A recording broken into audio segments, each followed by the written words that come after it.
2 days ago, I was out for a walk around my neighborhood. It was the ideal kind of summer day. Bright sun overhead, wispy white clouds streaking across the sky, and a gentle breeze to keep my body from overheating. I even took the time to lean down and touch grass. As I passed a lawn that was about 5 centuries late for a mowing, only to swiftly yank my hand back as a stray cat leapt out with a hiss. I stumbled off the sidewalk in surprise, landing on my butt in the middle of the road, hot pavement scorching my exposed calves. I scrambled to get my skin off the asphalt, its noxious heated smell burrowing into my nostrils. What was that? While I was standing up, I checked the ground just to make sure that nothing had fallen out of my shorts. Overheated phone, wallet with $5 to buy a soda, house keys with 20 million obnoxious little danglers. And saw that my little circle of a shadow hid nothing from me. But my attention was quickly captivated by that voice, and as my gaze drifted across the road, I noticed something strange. A shadow, conical in shape, lengthy and faint compared to mine at my feet. Following the shade to its origin, I found a girl, no more than a year or two younger than myself, probably standing in the middle of the street holding a flashlight. She had long dark brown hair that had messy strands poking out in all directions, and green eyes wide and erratic. Her left arm was pulled in tight, clutching the collar of her shirt with terrible fervor, and in her right a flashlight violently shook from her trembling. A flashlight turned off, being pointed frantically all around in front of her, in the middle of broad daylight. "Miss?" I called out, concern starting its climb within my voice. The girl screamed with an intensity that curdled my blood. The flashlight was aimed with straightened arm in my direction, and I found myself taking a step back as though she were going to attack me with it. But watching her gaze, we never made eye contact, not once. It was as though she couldn't even see me, despite standing only 6 feet away from her. "Who's there?" Her feet shuffled across the pavement, taking step after dotted step, as though she were afraid that taking anything bigger would make the road collapse out from beneath her. The thought that she was blind was first in line, but a stronger, more suspicious idea took over. No one in their right or sober mind would be standing in the middle of the street at noon, waving a flashlight around like a lunatic. Current working theory becomes she's either crazy or on drugs. Regardless, I couldn't just stand around and let this random woman get hit by a car. So I cleared my throat, which put her head on a swivel again, and attempted to initiate conversation again. "Ma'am, are you all right? Do you need any help?" "Who are you? Show yourself!" Now the flashlight stayed in my general direction, but even then she was still looking downwards more than forwards. Puzzled, I tried to follow her eyes, but all I saw was the extended cone shadow, now curving outwards towards me. I swallowed and opened my mouth once more. "What's with the flashlight? Are you feeling okay?" The girl's eyes finally seemed to meet mine, only for a fleeting second. Still, that was long enough to tell that she was terrified, mortified even, as though her life were in danger.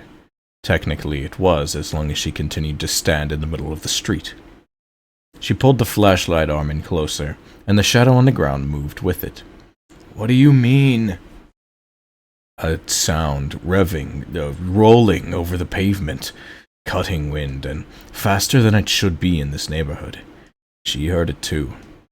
Her breathing quickened, and the girl started to run, flailing as she passed me by and crossed on a diagonal to the other side of the road, where a muscle car beyond any price range I could imagine flew over the hill and sped towards her. "Stop!" I shouted, directly, hoping hopelessly at the girl and the car. She did look behind, turning on her heels very quickly, and started losing her balance. But the car did not slow. I pushed off the road with all my might and reached out, my fingers hastily wrapped around her forearm, which I could feel the texture of goosebumps along the variety of, and yanked hard. The car rushed past us both, but in the very instant of it all, I felt as though everything had gone into slow motion. We were close enough to getting hit that my skin absorbed the heat that the car was letting off. Feel the rearview mirror ever so gently graze my arm hairs. Make eye contact with the sunglass tool at the wheel, watching us with shock as we melted into fleshy blurs. Before it barreled down the street and drifted around a corner, we were both alive. Her cries of fear loosened my own grip out of fright, and I received a hard smack in the forearm from the metal light source. I had to start backing away as she swung the flashlight wildly about, clenching my teeth as I held the short of bruised arm in my opposite hand. "Get off of me! Get off of me!" "Chill out! You nearly got hit! Nearly got both of us hit by a car!" Wincing as pain reverberated from my arm where she struck me. When I looked back up at her, her eyes were definitely staring in my direction, but she still wasn't looking at me, more like through me, still unable to notice my presence.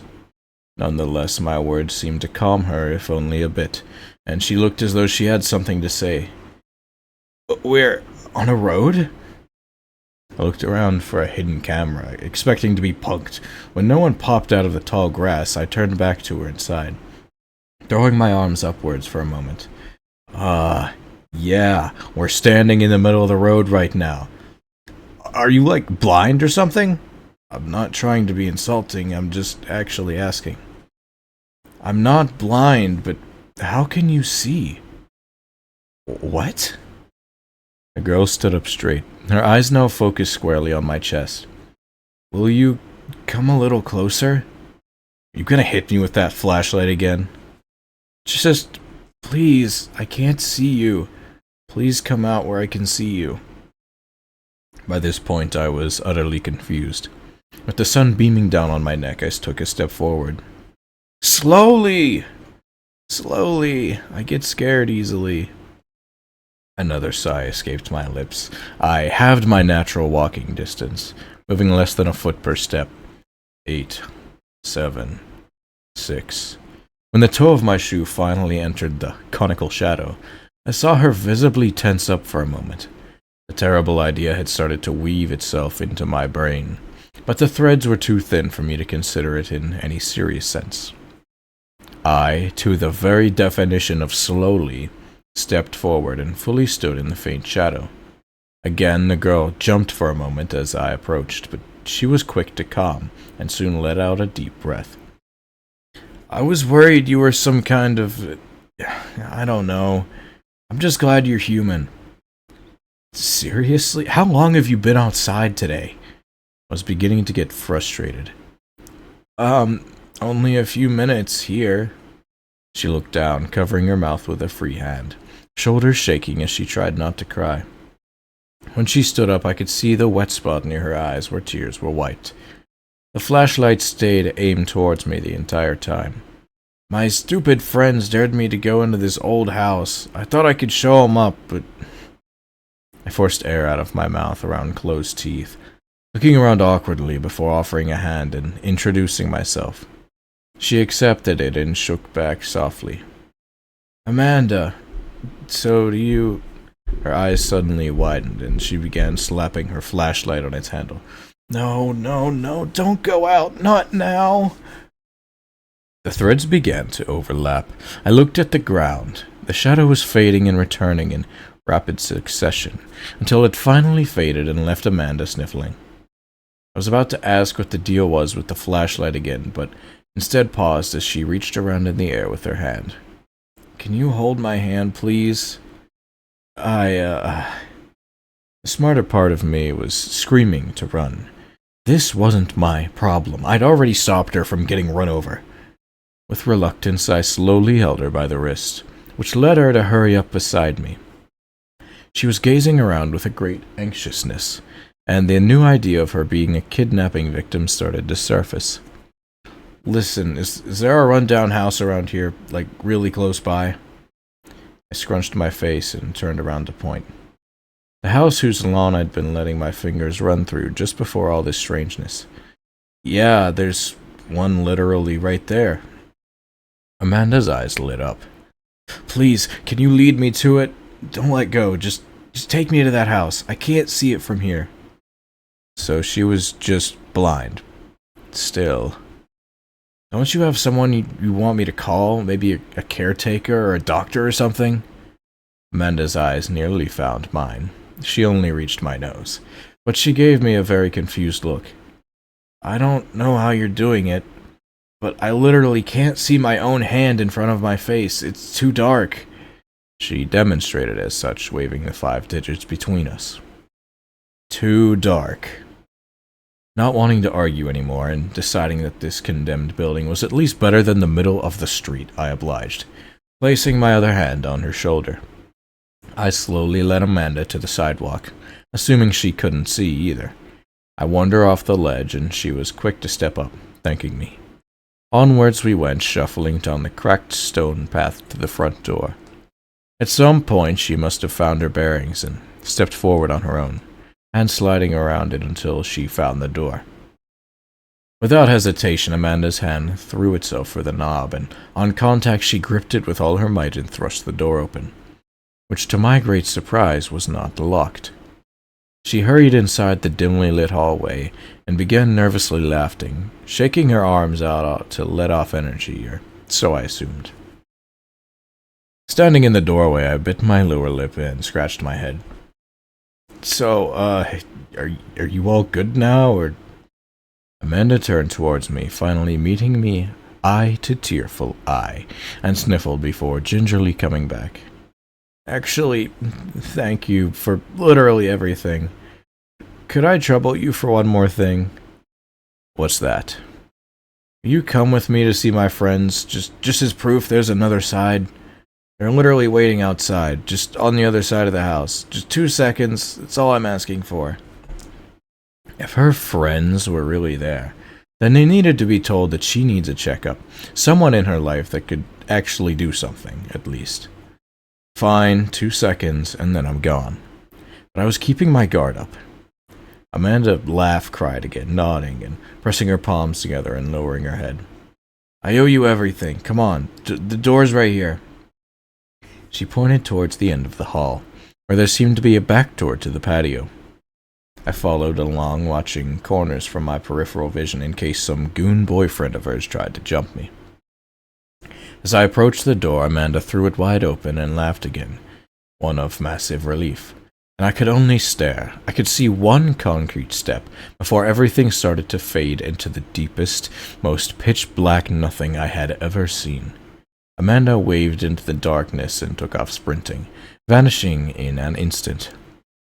There you are, a boy's voice called out from the dark. Couldn't believe what I was seeing. My hands flurried from my phone, swiping to use the light fixture. But it was still too hot. It wouldn't power on. I reached around, looking to see if Amanda had left her flashlight behind, when something poked out through my pocket. A basic ring light on the keys. Hey, come over here. What are you doing? Shaking my head, I turned it on. Barely usable. It only illuminated maybe 2 feet in front of me, enough to catch a pair of legs speed-walking at me. I gasped as Amanda reappeared before me with a questioning gaze. Are you coming? How? Where did you go? Now you're being the weird one. No, stop it. How can you see out there? Amanda looked more puzzled and slowly started walking back into the dark.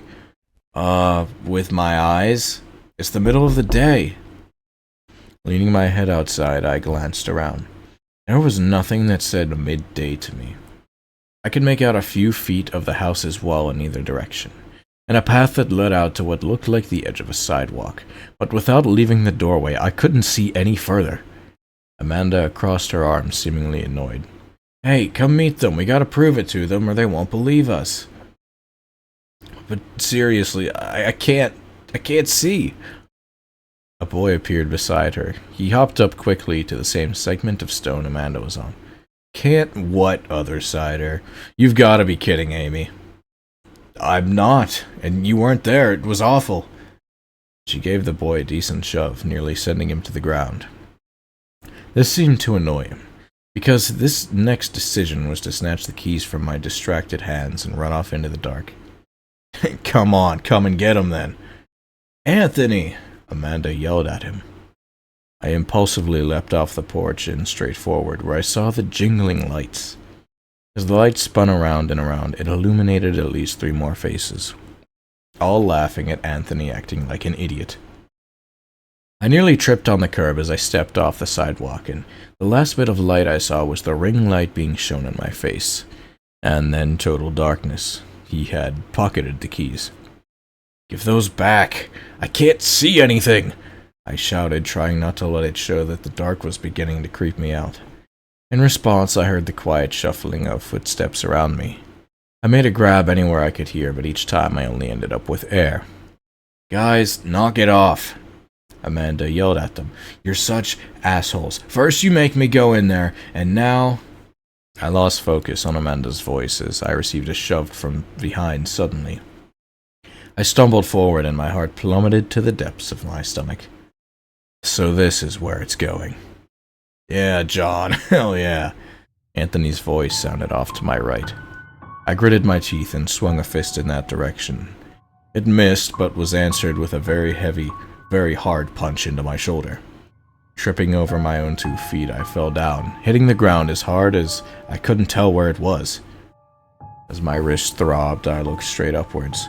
Nothing. It pitch black, not even a chance of a beam of sunlight or a twinkling of a star. What happened to the sun? Sweat started rolling down my cheek. Anthony, and who I presumed to be John, laughed at me. Another voice spoke up. "Hey, Anthony, enough, man. You're just beating on him now." "Shut up, or maybe you can go home and cry to your mama, huh?" The dissenting voice did not sound again. I could hear Amanda gasp. "Oh God, is it the same for you over here?" I tried to get back up, but every time I pushed off my knee to stand, someone's hand struck me from a different angle and threw me off balance.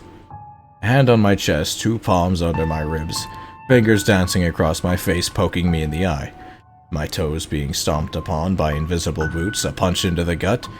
When the slapping was getting boring for them, and none of it was visible, I tried to run. They pushed me back, or yanked my arm, or tripped me onto the pavement. No sign of the house, no shapes of the cruel strangers I just encountered. Everywhere I looked, it was all the same. The dark struck out, and there was nothing that I could do. Amanda was shouting from behind. I turned towards her voice, earning myself a kick in the calf. "Can you see my flashlight? The house is over here." There was nothing. I told her as such. "Damn it, I'm coming!" Footsteps slapped against the pavement. I heard a female grunt and flesh hitting flesh, and Anthony crying out as he fell to the ground. "Ow, Amy, what the hell?" Keys jingled, hitting the road right in front of me. I just slapped my hand forward to where I heard the sound and patted around while I could hear Amanda tussling with Anthony. Pinky finger grazed a bit of metal.